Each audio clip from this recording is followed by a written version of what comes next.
No puede ser. Ese niño, yo viví con él en el orfanato. La voz de Isabela, la nueva empleada de limpieza, se quebró en el silencio absoluto del lujoso estudio. Sostenía un plumero con manos temblorosas, su rostro pálido como el mármol, mientras sus ojos estaban fijos en el retrato al óleo que colgaba sobre la chimenea. Alejandro Villaseñor, el dueño de la mansión en Polanco y uno de los empresarios más poderosos de la Ciudad de México, dejó caer la pluma con la que revisaba unos documentos. El impacto de esas palabras fue tan fuerte que sintió un vacío en el estómago. Se giró lentamente, mirando a la joven que apenas llevaba 3 semanas trabajando para él, una chica callada, casi invisible, que ahora miraba el retrato de su hermano gemelo, Miguel, desaparecido hacía 30 años y declarado muerto tras caer en el lago de Valle de Bravo. Alejandro sintió una oleada de ira fría mezclada con un dolor antiguo que nunca lo abandonaba. ¿Qué estupidez está diciendo? Señorita, ese niño murió. Murió ahogado cuando ambos teníamos 4 años. No hable de lo que no sabe. Es una falta de respeto. Su voz fue dura, cortante, diseñada para terminar la conversación y esconder la herida que se había abierto. Pero Isabela, en lugar de encogerse, negó con la cabeza, las lágrimas comenzando a brotar de sus ojos. No, señor, él no murió. Yo lo conocí. Se llamaba Miguel, igual que en la placa del retrato. Vivió conmigo en el orfanato La Esperanza, en Puebla. Él era mi mejor amigo, mi protector. Llegó allí cuando tenía unos 9 años, después de que la familia que lo adoptó muriera en un accidente de coche. El estudio pareció encogerse.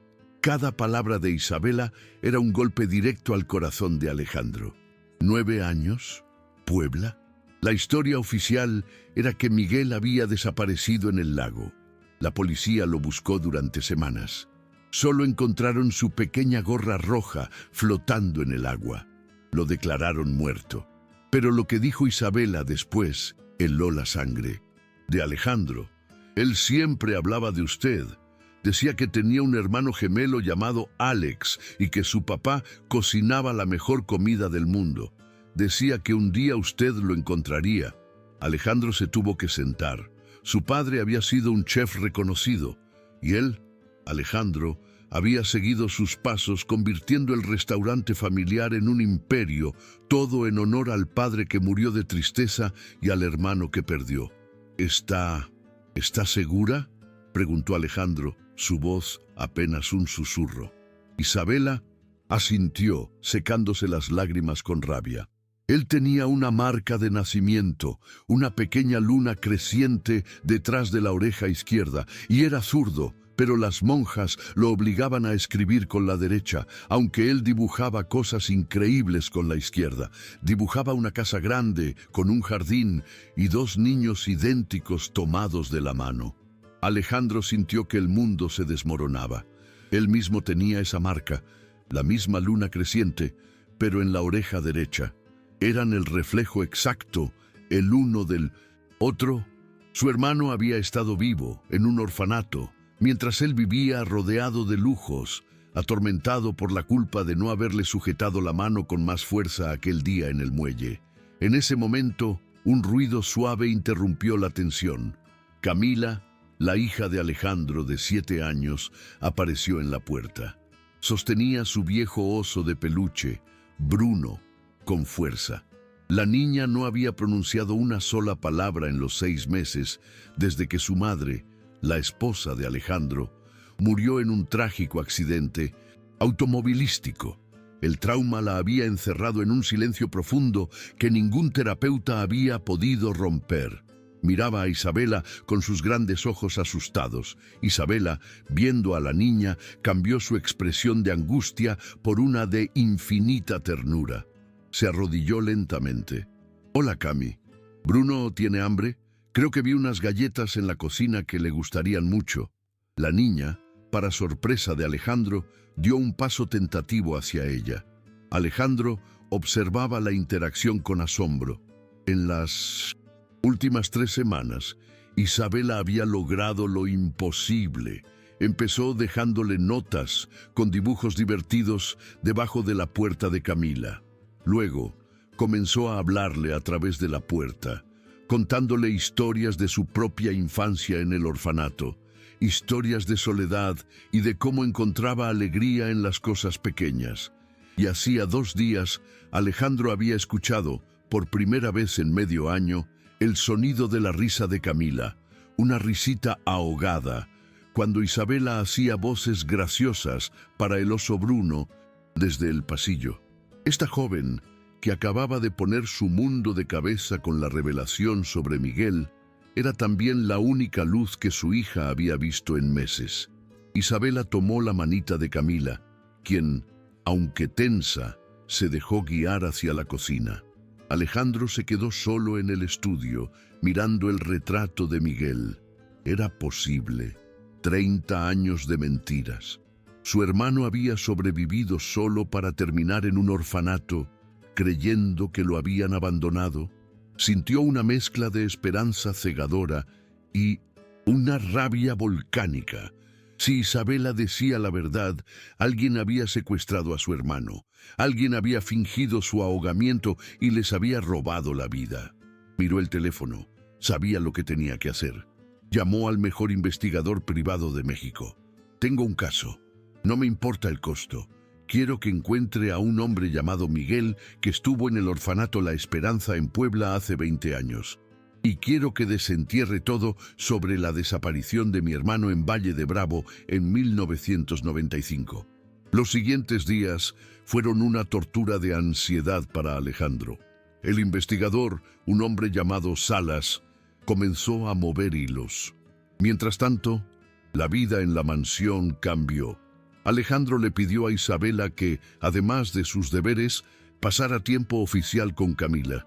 Le pagaré extra, lo que sea. Solo ayúdela.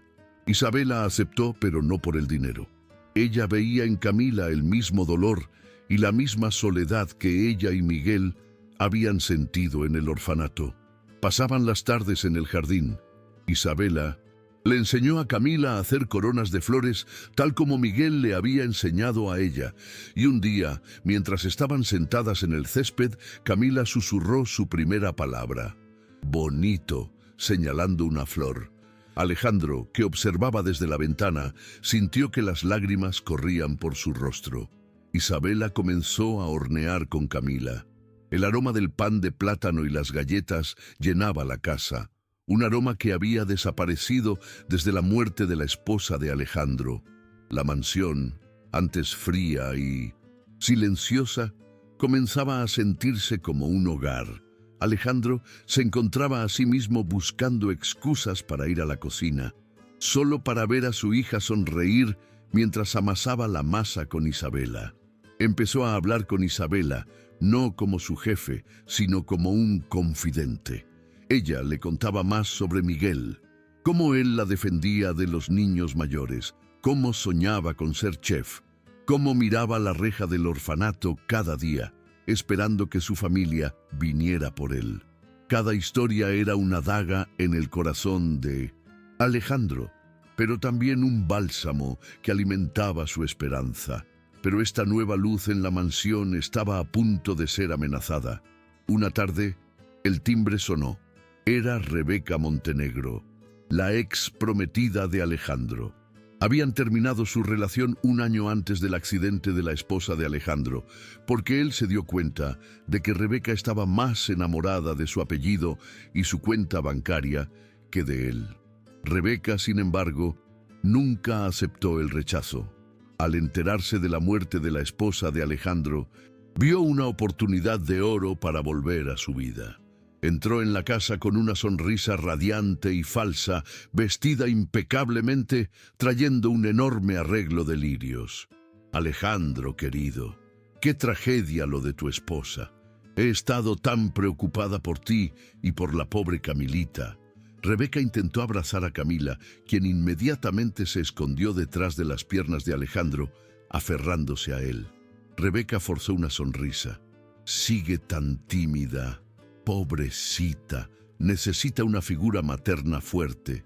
Yo podría ayudar tanto. Su mirada recorrió la sala y se posó en Isabela, que estaba limpiando discretamente en una esquina. Rebeca la miró de arriba abajo con desdén. ¿Y tú quién eres? ¿La nueva sirvienta? Antes de que Alejandro pudiera responder, Isabela dijo con calma: Soy Isabela, mucho gusto. Trabajo aquí. La frialdad educada de Isabela molestó a Rebeca, quien inmediatamente la identificó como un obstáculo.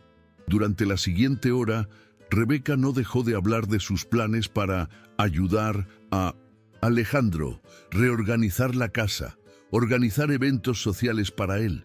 Fue entonces cuando Camila, que había estado callada, caminó hacia la cocina y regresó tomando la mano de Isabela. «Isa, panqué», susurró la niña, pidiéndole el postre que habían hecho. Rebeca observó la escena con incredulidad y una creciente furia. La niña, que no hablaba con nadie, le estaba hablando a la sirvienta, vio la forma en que Alejandro miraba a Isabela, con una gratitud que rayaba en la admiración. La semilla del odio de Rebeca echó raíces profundas en ese instante. Rebeca se fue esa tarde, pero su mente estaba trabajando a toda velocidad. Esta empleaducha de provincia no iba a robarle lo que era suyo. Alejandro era su boleto de regreso a la élite, y no dejaría que una huérfana insignificante se interpusiera. Esa misma noche, Rebeca contrató a su propio investigador, uno mucho menos ético que el de Alejandro. Quiero que encuentres todo lo sucio sobre una tal Isabela que trabaja en la mansión Villaseñor. No me importa lo que cueste, quiero munición para destruirla. El investigador de Rebeca era rápido y no tenía escrúpulos. En menos de 48 horas encontró algo. El investigador le entregó un archivo a Rebeca. Se llama Isabela Rojas. Estuvo en el orfanato La Esperanza en Puebla, pero lo interesante es su último trabajo. Antes de llegar con Villaseñor, trabajó para una familia rica en Cancún, los Solís. Se fue abruptamente hace 4 meses. La señora Solís la acusó de robar un brazalete de diamantes. No hubo cargos formales porque Isabela desapareció antes de que pudieran presentar la denuncia, pero la acusación existe en un informe policial preliminar. Rebeca sonrió. Era perfecto. Era más que perfecto. Consígueme el contacto de la señora Solís y quiero que un abogado amigo tuyo redacte una demanda falsa, una que parezca real por ese robo. Mientras Rebeca afilaba sus cuchillos, el investigador de Alejandro, Salas, hizo un descubrimiento monumental. Llamó a Pisindas Alejandro, su voz vibrando de emoción. Señor Villaseñor, tiene que escuchar esto. Fui a Puebla, revisé los archivos quemados del orfanato. Encontré el ingreso de Miguel, pero lo crucial es esto. La trabajadora social que lo llevó allí, una mujer ahora jubilada, admitió que Miguel venía de una adopción privada ilegal en el Estado de México. La pareja que lo tenía murió en un accidente. Él les dijo que tenía un gemelo y una familia, pero ellos pensaron que eran delirios por el trauma del accidente. Señor, su hermano fue secuestrado. El ahogamiento en Valle de Bravo fue un montaje. Alejandro sintió que las piernas le fallaban. Tuvo que agarrarse del escritorio. Secuestrado. La palabra resonaba en su cabeza. 30 años. 30 años de una mentira que destruyó a su familia. Le contó todo a Isabela esa noche. Se sentaron en el estudio no como jefe y empleada, sino como dos almas unidas por la misma búsqueda. Isabela lloró de alivio. Yo sabía que él no mentía. Sabía que era especial. Tenemos que encontrarlo, Alejandro. Tenemos que traerlo a casa. La forma en que ella dijo Alejandro en lugar de señor marcó un cambio. Se habían convertido en cómplices, en un equipo, y Rebeca, desde la distancia, observaba este vínculo crecer con veneno en las venas. Rebeca decidió que era hora de actuar. Se apareció en la mansión con una supuesta amiga suya, experta en recursos humanos y seguridad doméstica. La mujer, pagada por Rebeca, comenzó a hablarle a Alejandro sobre los peligros de no verificar a fondo los antecedentes del personal, especialmente con niños traumatizados, Alejandro. Hay gente horrible que se aprovecha de la vulnerabilidad. ¿Verificaste sus empleos anteriores? A veces, una referencia no es suficiente. Existen bases de datos de demandas laborales, acusaciones de robo. Sería terrible que Camila se encariñara con alguien que resulte ser inestable. Alejandro, aunque defendió a Isabela, sintió una punzada de inquietud. La semilla de la duda había sido plantada. Rebeca necesitaba un escenario público para humillar a Isabela. Organizó, a través de una amiga en común, que Alejandro ofreciera una pequeña cena de negocios en su casa. Solo algo íntimo, Alejandro, para volver al mundo, le insistió. Alejandro, distraído con la búsqueda de Miguel, aceptó a regañadientes. Contrató un servicio de catering, pero Isabela ayudaría a servir las bebidas y atender a los invitados. Rebeca llegó esa noche luciendo espectacular, pero sus ojos eran fríos como el hielo cada vez que miraba a Isabela. Esperó el momento perfecto cuando Isabela pasaba con una bandeja de copas de champán. Rebeca tropezó deliberadamente, empujando a Isabela. Las copas se estrellaron contra el suelo de mármol en un estruendo de cristal roto. «¡Oh, por Dios! ¡Qué torpe!», exclamó Rebeca, aunque miraba a Isabela. «Ten más cuidado, querida. Estas alfombras son persas». Isabela, mortificada, se puso roja y comenzó a recoger los cristales, cortándose un dedo en el proceso. «Disculpen, señor, enseguida limpio». Alejandro vio la malicia en la sonrisa de Rebeca, pero no dijo nada. Solo le pidió a Isabela que fuera a curarse. Isabela sintió la falta de defensa de Alejandro como una bofetada.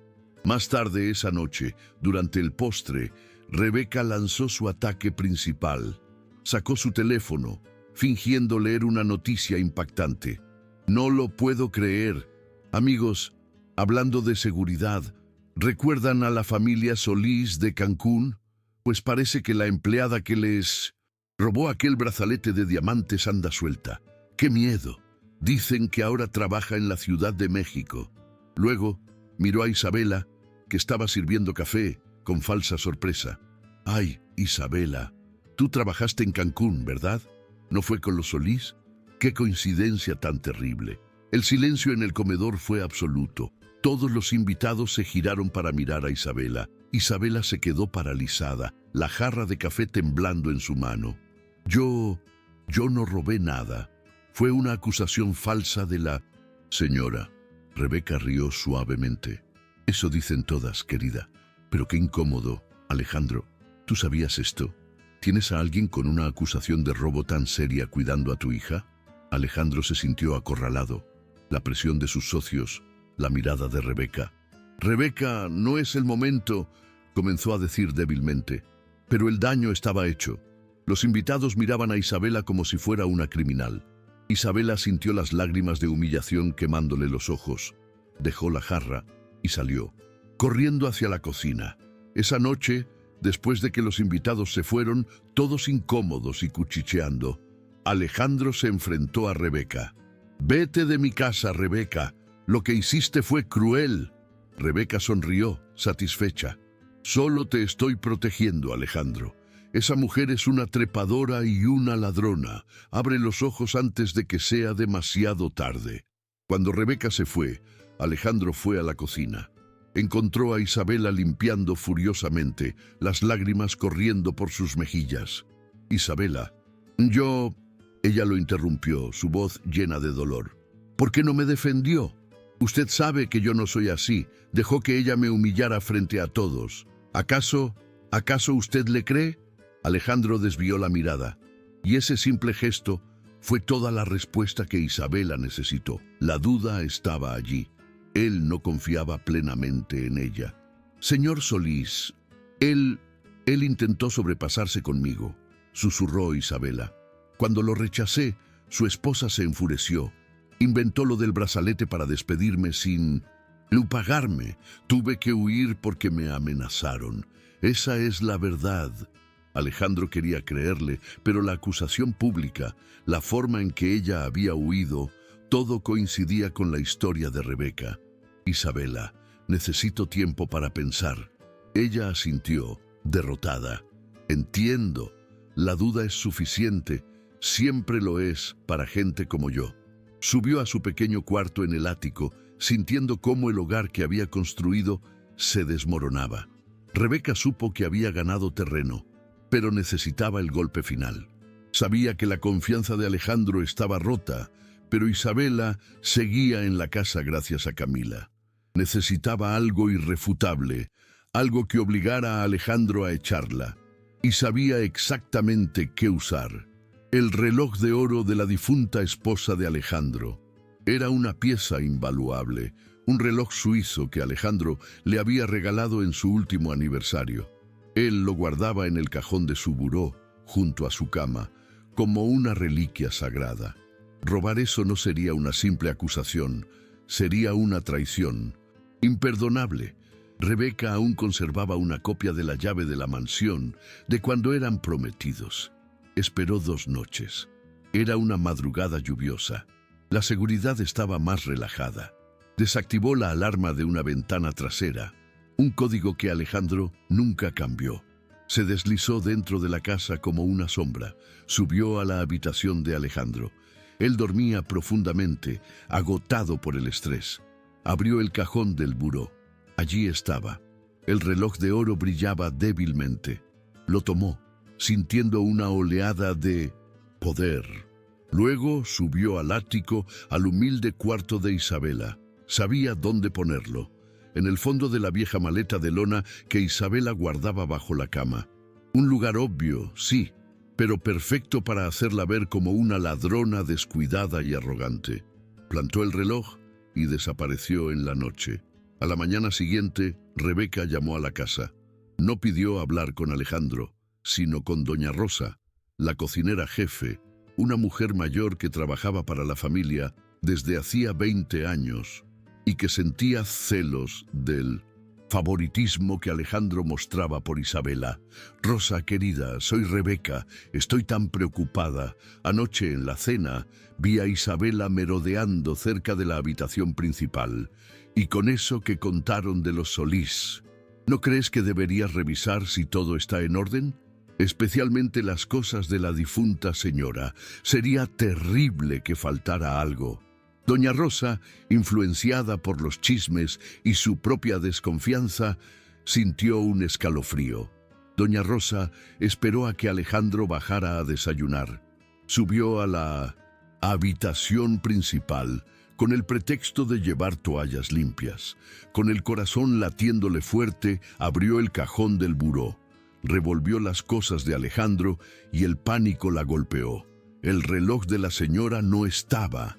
Bajó las escaleras corriendo, interrumpiendo el desayuno de Alejandro y Camila. Señor Alejandro, el reloj de oro de la señora ha desaparecido.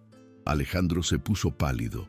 Subió las escaleras de 2 en 2, seguido por doña Rosa. Vació el cajón. Nada. El último y más preciado recuerdo físico de su esposa, robado. Fue ella, tenía que ser ella, gritaba doña Rosa. La única que limpia aquí además de mí es esa muchacha Isabela. Rebeca nos lo advirtió. Alejandro sintió una rabia ciega. La duda que Rebeca había plantado ahora floreció en una certeza venenosa. La humillación de la cena, la acusación de robo anterior, y ahora esto. Era demasiado. Bajó como una tormenta. Isabela estaba en la cocina, preparando el desayuno de Camila. Isabela, a mí, oficina, ahora. Su voz era tan aterradora que Isabela palideció. Camila comenzó a temblar. ¿Dónde está? ¿Dónde está el reloj de mi esposa?, gritó Alejandro apenas ella entró al estudio. Isabela lo miró confundida. ¿Qué reloj, señor? No sé de qué habla. Alejandro se rió, un sonido carente de humor. No me mientas. La acusación de Cancún era cierta. Eres una ladrona. Me diste lástima, te abrí mi casa, dejé que te acercaras a mi hija y me pagas robándome lo más preciado que tenía. Isabela rompió en llanto. No, señor, se lo juro por mi vida, yo no tomé nada, es una trampa, tiene que ser Rebeca. Basta de excusas, rugió Alejandro. Voy a revisar tu cuarto y si encuentro ese reloj, llamaré a la policía. Subió al ático, Isabela siguiéndolo, suplicando. No encontrará nada, señor, yo no fui. Alejandro entró en el pequeño cuarto y empezó a destrozarlo. Abrió el armario, tiró la poca ropa al suelo, vació los cajones. Nada. Estaba a punto de irse, frustrado, cuando doña Rosa, que había subido detrás de ellos, señaló debajo de la cama. «Mire ahí, señor, la maleta». Alejandro se agachó, sacó la vieja maleta de lona, la abrió, y allí, sobre un suéter gastado, brillaba el reloj de oro. El silencio fue ensordecedor. Isabela miró el reloj como si fuera una serpiente. Eso no es mío. Yo no puse eso ahí. Se lo juro, Alejandro, por favor, tienes que creerme. Es Rebeca, ella me odia». Pero Alejandro ya no escuchaba. Sostenía el reloj en su mano. La prueba irrefutable de la traición. Su rostro era una máscara de dolor y furia. «Toma tus cosas. Tienes 10 minutos para largarte de mi casa. Y agradece que no llamo a la policía. No quiero volver a ver tu cara en mi vida». Isabela se derrumbó. «No, por favor. ¿Y Camila? ¿Y Miguel? ¿Estábamos tan cerca?» La mención de Miguel fue la última gota para Alejandro. ¿Miguel?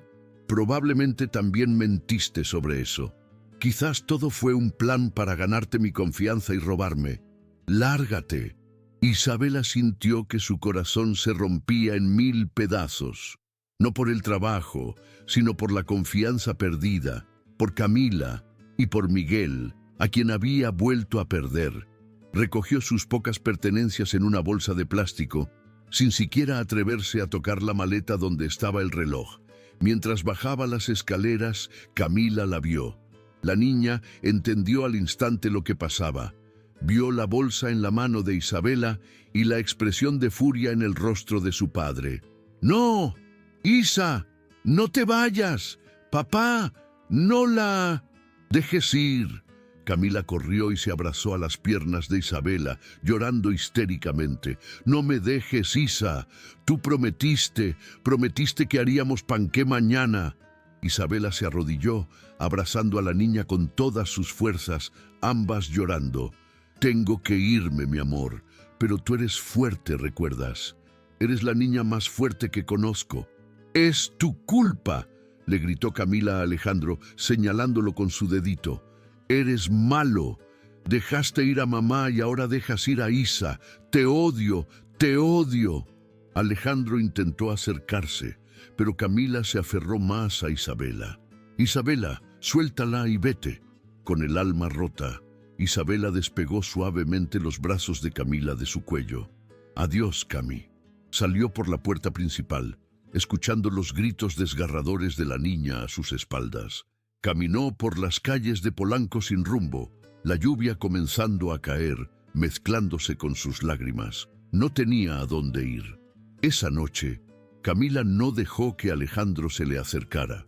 Se encerró en su cuarto, gritando y golpeando la puerta. El trauma de la muerte de su madre, que apenas comenzaba a sanar gracias a Isabela, regresó con una fuerza devastadora. Alejandro pasó la noche fuera de su puerta, sintiéndose un monstruo. Había recuperado el reloj de su esposa, pero había destruido a su hija en el proceso. La duda comenzó a carcomerlo. ¿Era Isabela tan buena actriz? ¿Habría sido capaz de engañar a una niña traumatizada de esa manera? ¿Y por qué el reloj estaba en un lugar tan obvio? Mientras tanto, Isabela, empapada y temblando de frío, usó las pocas monedas que tenía para llamar desde un teléfono público. Marcó el único número que se sabía de memoria, el del convento donde ahora vivía Sor Magdalena, la monja que la había cuidado en el orfanato de Puebla. «Hermana, soy yo, Isabela». Su voz se rompió. «Hija mía, ¿qué pasa? ¿Dónde estás?». Isabela le contó todo entre sollozos. La hermana Magdalena actuó rápido. Quédate donde estás. Conozco un refugio de la iglesia cerca de Polanco. Voy a llamar. Para que te reciban. Estarás a salvo allí, hija. Confía en Dios. Pasaron 3 días. La mansión Villaseñor era una tumba. Camila se negaba a comer, a hablar, a salir de su cuarto. Alejandro estaba desesperado. Contrató enfermeras, psicólogos de emergencia. Nada funcionaba. La niña había vuelto a su estado catatónico, pero peor. Esta vez estaba lleno de rabia. En el refugio, Isabela estaba sumida en una depresión profunda.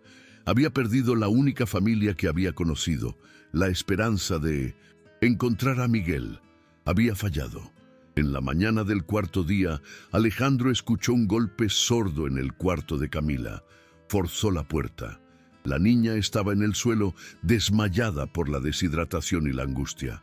La llevó de urgencia al hospital. El médico fue severo.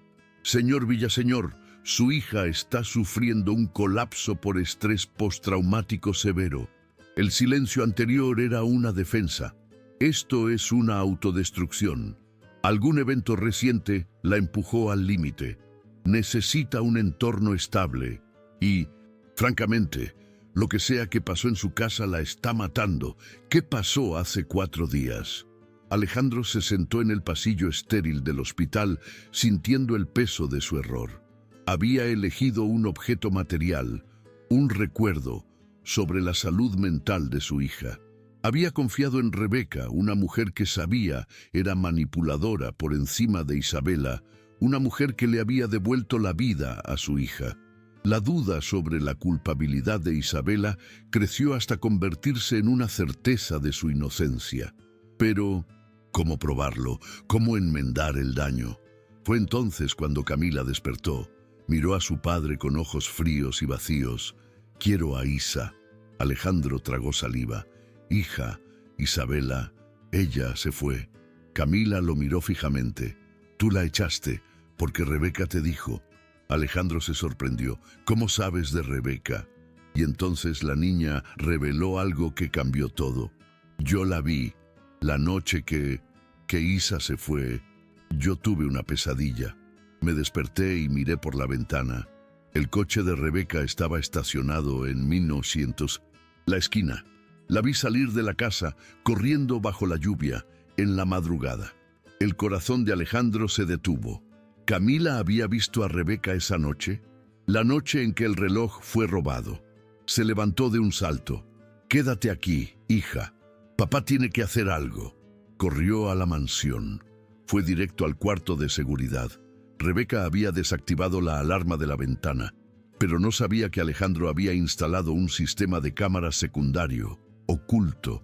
Después de un intento de robo el año 2002 anterior, revisó las grabaciones de esa noche y allí estaba, a las 3:14 a.m., Rebeca entrando por la cocina, subiendo las escaleras y saliendo 20 minutos después.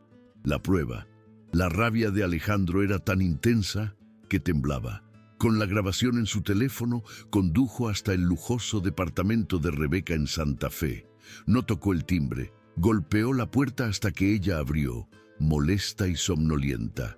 «Alejandro, ¿qué son estas horas?» Él no dijo nada. Solo entró y le puso el teléfono en la cara, reproduciendo el video. La sonrisa de Rebeca desapareció, reemplazada por el pánico. Yo no sé qué es eso. Debe estar editado. Confiesa, Rebeca, o este video irá directo a la policía ahora mismo, junto con una demanda por allanamiento, robo y difamación».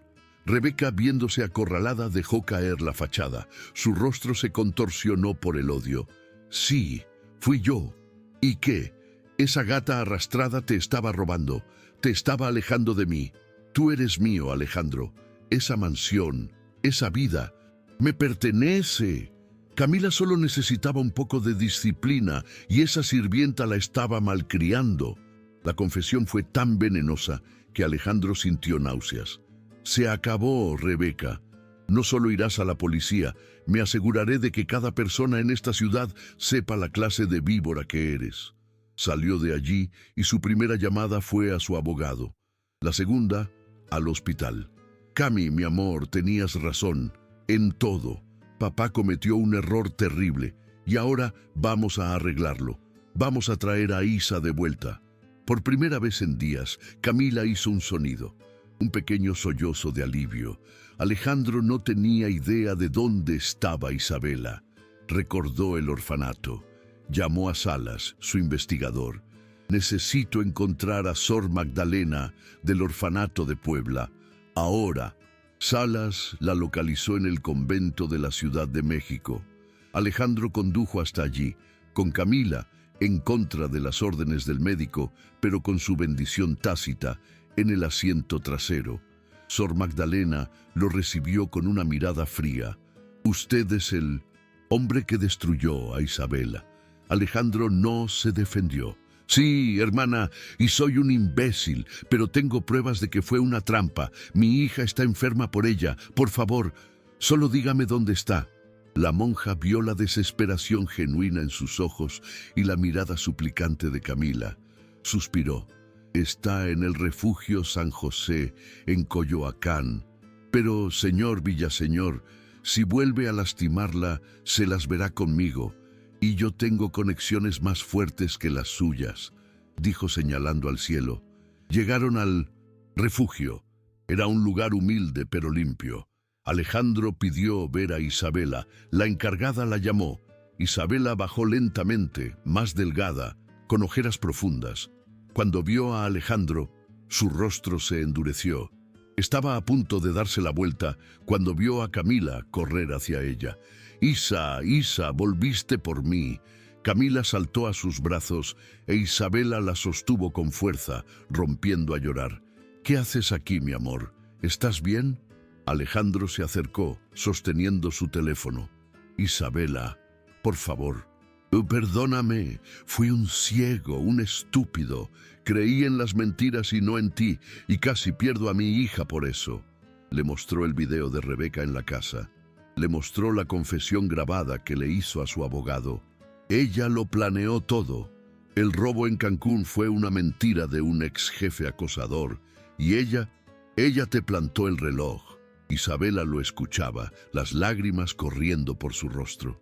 Me echaste, susurró ella. No me creíste cuando más te necesitaba. Me llamaste ladrona. Alejandro se arrodilló, un hombre orgulloso, roto frente a ella y su hija. Lo sé, y viviré con esa vergüenza toda mi vida. No te pido que vuelvas como mi empleada.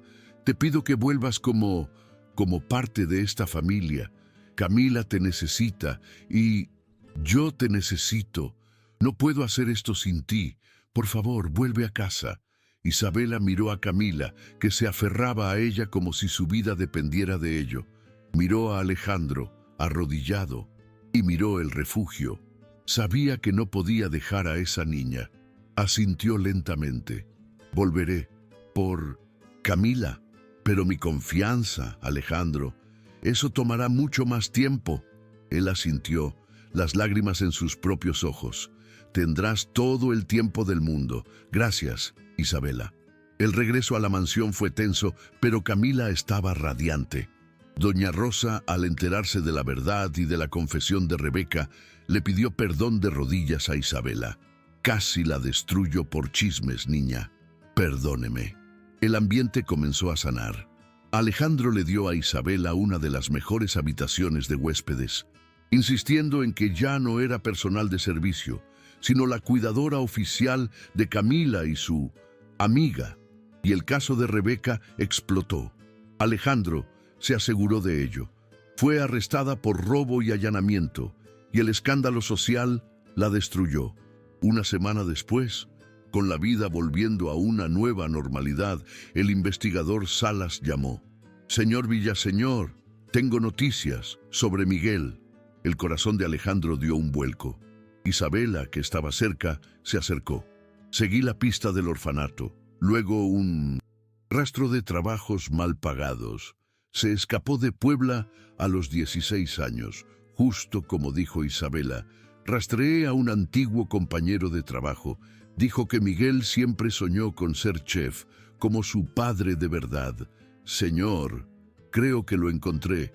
Hay un hombre llamado Miguel Ríos. Tomó el apellido del orfanato, que dirige un pequeño pero muy popular puesto de comida gourmet en un mercado en Guadalajara. Las fechas coinciden. Alejandro reservó un vuelo privado para esa misma tarde. Miró a Isabela. ¿Vienes conmigo? Ella asintió temblando. ¿Y Camila? Ella también viene. Vamos a encontrar a tu tío, Cami.